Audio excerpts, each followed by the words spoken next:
the invisible source of all things,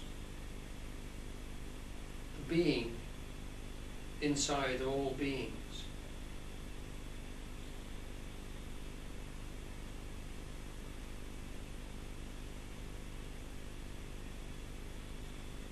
When you're ready, open your eyes and just look at your surroundings for a few moments without labeling mentally or classing them, and continue to feel your inner body as you do so.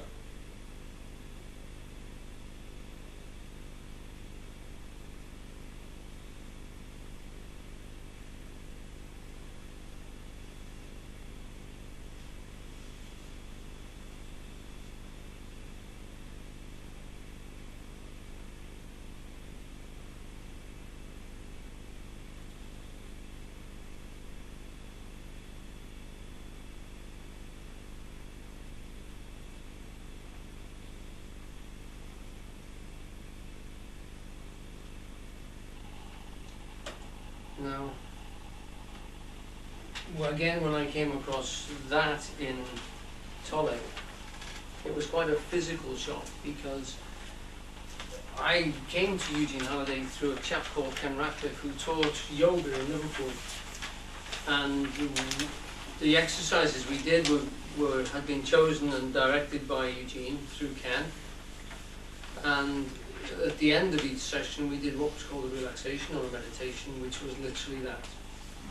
And there would be another pretext perhaps that would come out of an exercise and feel particular parts of our body, or we would have a visualization which would reside like describing something happening, and then it would finish with an identification with the body in that way, coming through the different stages. Tolle says it's the most health-giving thing you can do with your attention in your body in the book, and recommends it as a daily practice or a twice daily practice, actually. First thing in the morning when you wake up, and last thing the night before you go to sleep.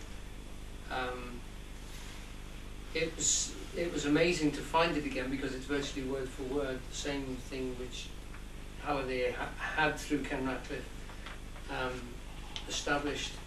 I think it was what, 68, wasn't it, when we first heard that in Liverpool? So to hear it coming again.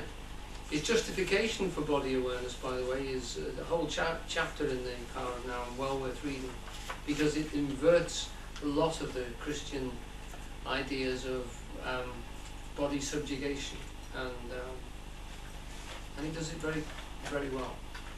I don't want to go into it here because I don't think it can be bettered. Actually, it's just worth reading in the book. Right. So, how did you? Anybody like to pass a comment about the inner body, how it felt, how they experienced formlessness? Great.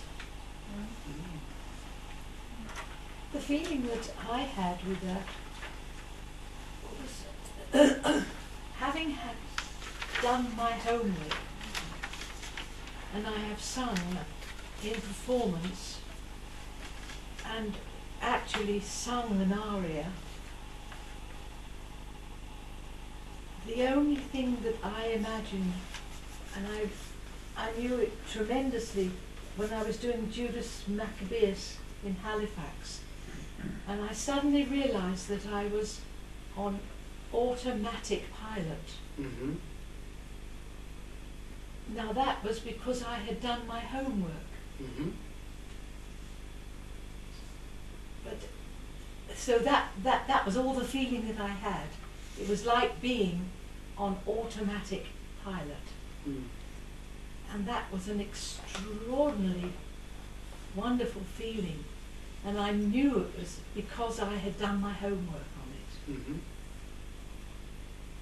But I mean, that you asked, could I give a comment, and that's what I'm just saying. Sure. Yeah. It's like being on automatic pilot. So Someone else driving the machine. So I was rising on an orchestra, Right. singing, Mm-hmm. and I was able to do it because it was quite difficult aria, and it was tremendously exhilarating. Mm. Yeah.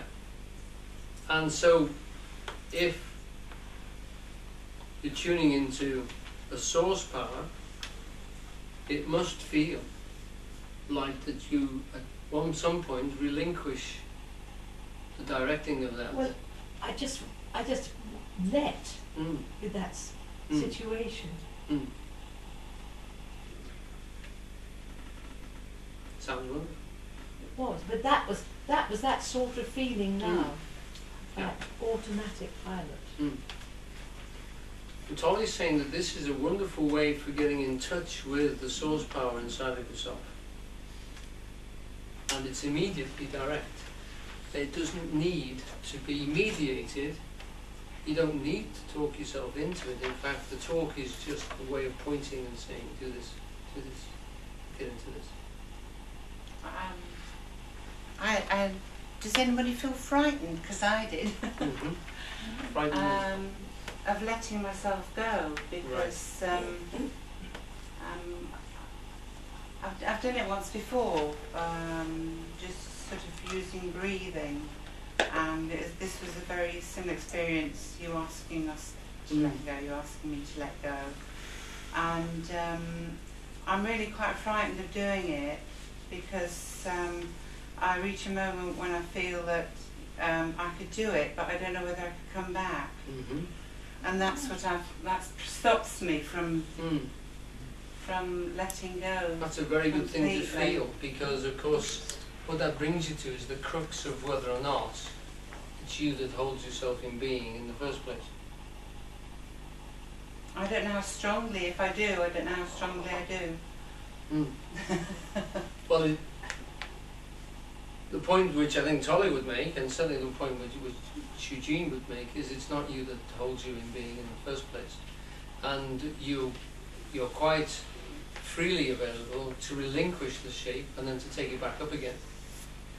That whole process of literally that you are an infinite part of a whole scheme of things being held in place by the infinite is desperately important, and at some point each one of us as an individual will have to let go, with only faith that the being will be there when we come back, when something comes back.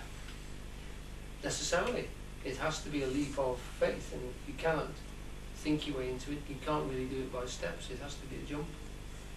Yeah, there is a big fear of that, but the fear is, if you like, a lack of perhaps the lack of grasping the fact that it's not you that holds yourself here anyway.